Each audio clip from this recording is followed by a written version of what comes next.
Beyond Education. So today I'm here with Shanti Vijayasinghe, who is a resource person in early childhood education. So we are going to have a discussion on this education topic. So as we know, the formal education lays the foundation, but in today's rapidly changing world, the world requires the children to learn more, like emotional intelligence, critical thinking, and something like that. So what do you think about that? Is it like only books, we learn from books, or we need to learn from the relationships we go through, or like the environment we live in, or the situations we face? So any thoughts on that?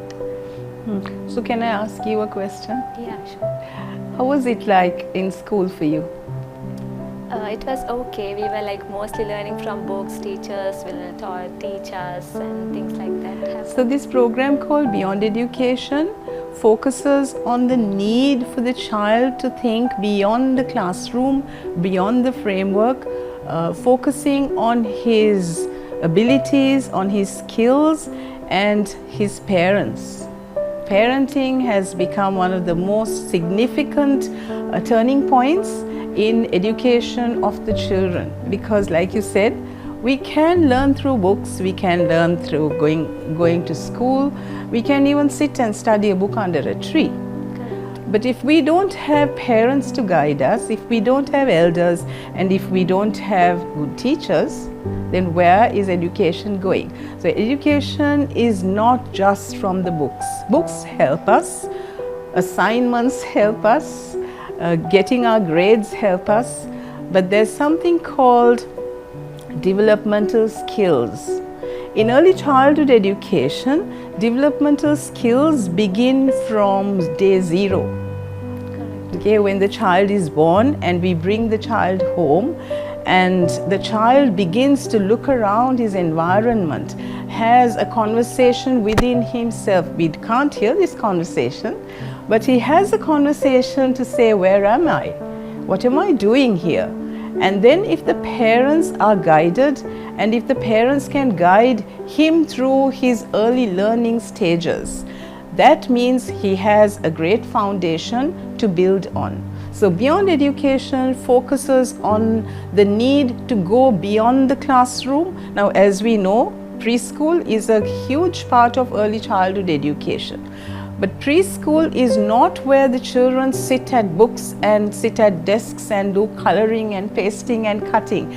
Children must learn from the environment. Children must learn from their elders. Now, in our culture, take our culture for example, let's say 20, 30 years ago, children learnt a lot from home. So where are the people at home today? They're at work.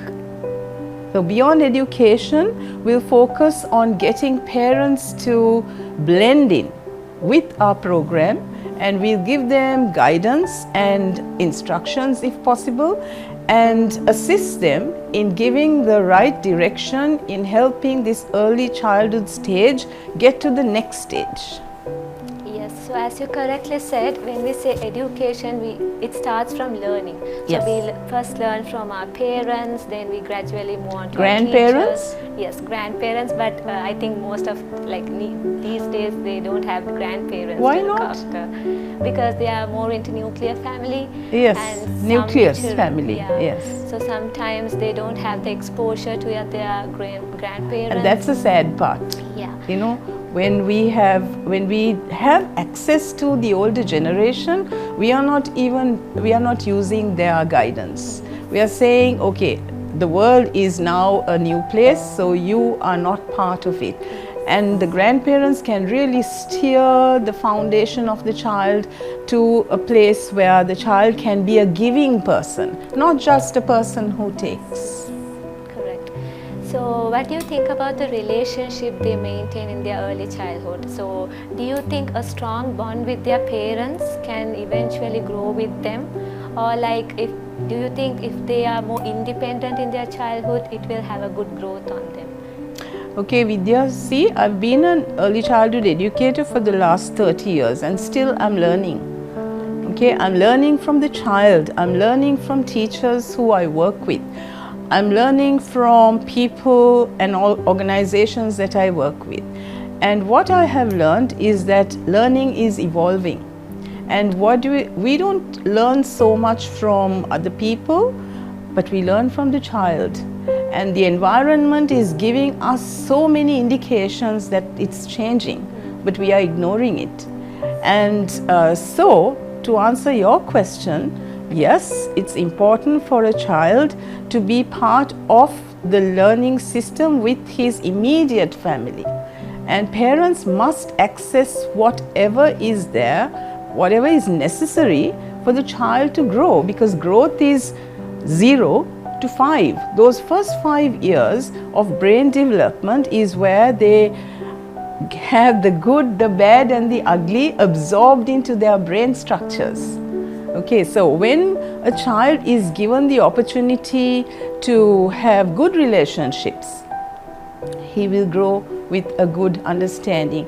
But if the child is constantly listening to negativity, or there is constant bickering, constant arguments at home, and I always tell this to parents, I always say, please argue, because that is part of parenting, that is part of a relationship, but not in front of the child.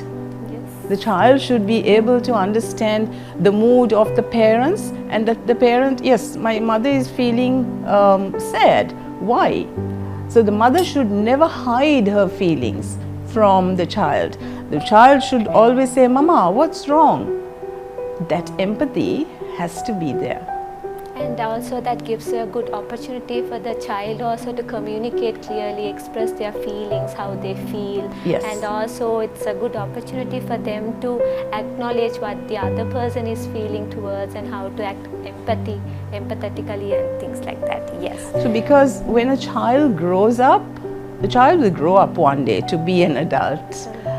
The child will grow up and have his own family. If he's disconnected with feelings, then that's when the problem starts.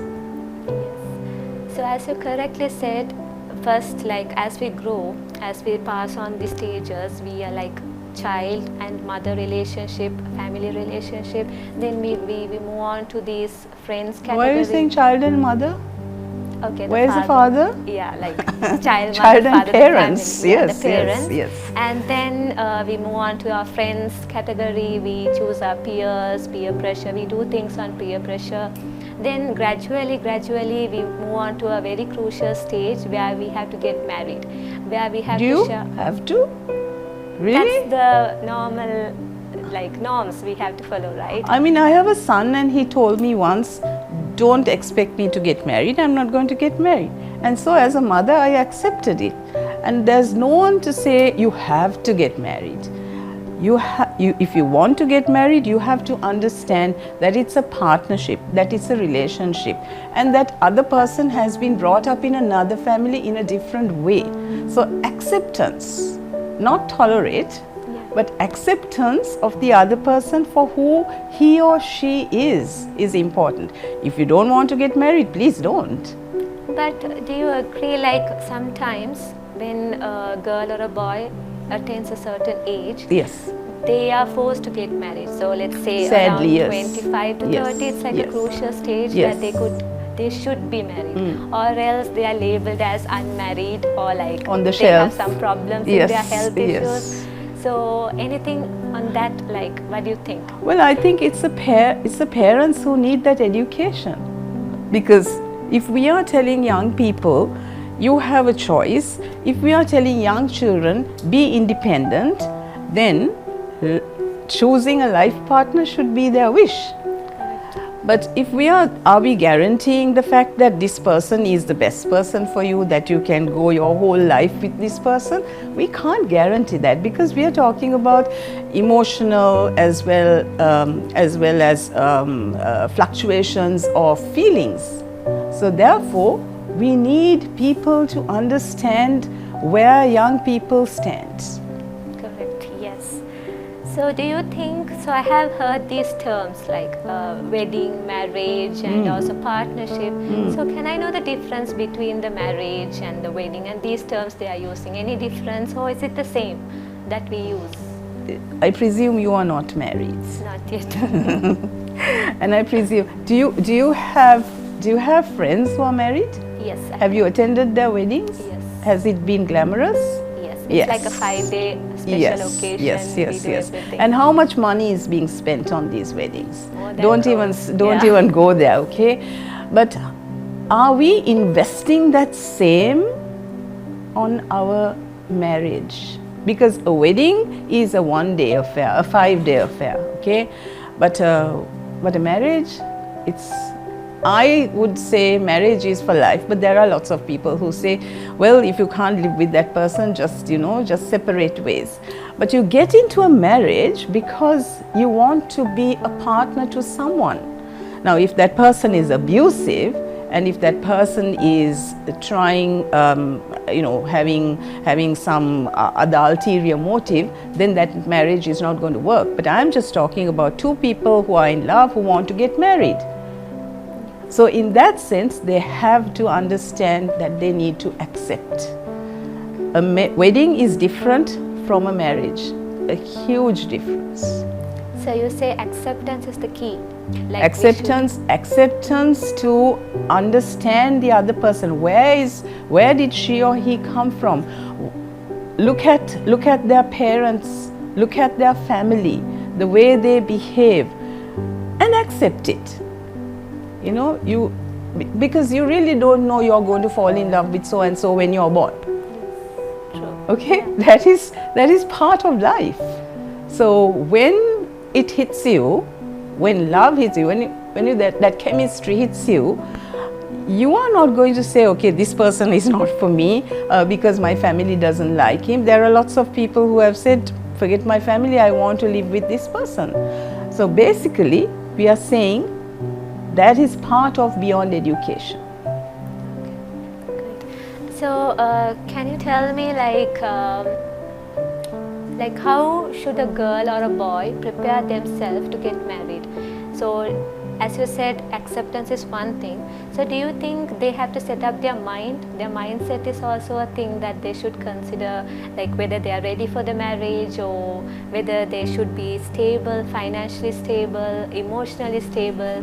Because these days, as you know, people might go from one relationship to another relationship within 1 month, maybe 1 day even. So do you think mindset is also a crucial thing that we should consider, or like if we have some good acceptance and good understanding, we can move on? The thing about marriage is that you're not getting married to change that person. Lots of people have this. Mate awa venas karanna puluwan, That is not what marriage is, and I'm not a marriage counselor, so please, I refuse to go there.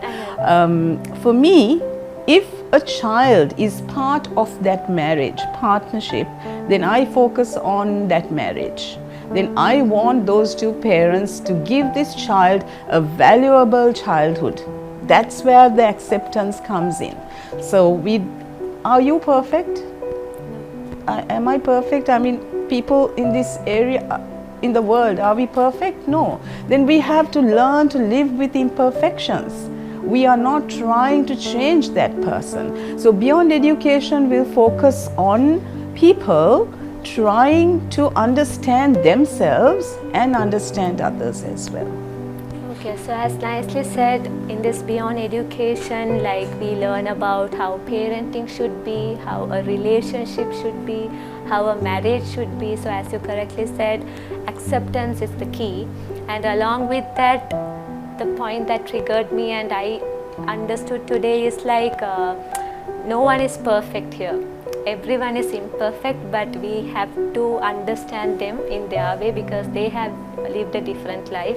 We have lived a different life, so we have to have a partnership. So marriage is like a partnership, right? Yes, so for example, I may be a vegetarian and my husband may be a non-vegetarian. Is that a sin? Is that bad? No, that's the way he was brought up. So am I going to change that? No, I won't even try. And that is called acceptance. But sometimes do you think everyone is going to think like that? Because sometimes in some families they might think no, they should be converted to a non-vegetarian. or else they might think when we go outside it won't happen, you can't be vegetarian. So I have like faced something Oh like yes, that. me too. I've faced a lot of that. I think it's important for people to understand each other at that value system. If we try to change people, that's not going to work. That is the time we start clashing. That is the time we start clashing in the mind. First in the mind, then you go and tell your friends, oh, you know, he's like this, she's like that, and then it's not going to work. Communication in partnership, whether it's a mother, whether it's parents and children, whether it's grandparents and grandchildren, whether it's teacher and child, whether it is a politician and the subjects, the citizens, we don't have a good communication system. We always think they understand us. No, because we don't communicate. We don't communicate our feelings. We don't communicate our thoughts. We think, if I think something, that the other person has to kind of think, okay, I think he understands what I'm saying. He doesn't, or she doesn't. So communication, good words, good phrases, good sentences, good thoughts has to be projected to the other person, so that that communication, we call it an open communication. How many people you know have open communication? I don't think most of them. Lots of us don't have open communication because we expect so much from the other person. We expect that other person to understand. So beyond education means we are opening doors to people to come and get that value of education that we did not get in school. None of us. None of us. In my generation, before my generation, your generation, the alpha generation, the beta generation, I hope the beta generation gets it. Okay, so beyond education, we'll focus on acceptance of other people. So I would like to join Beyond Education because I got to know acceptance, open communication, understanding, and recognizing the other person's patterns and life is also important. So thank you for sharing your thoughts on this. You're Thank welcome. You, Shanti. You're welcome.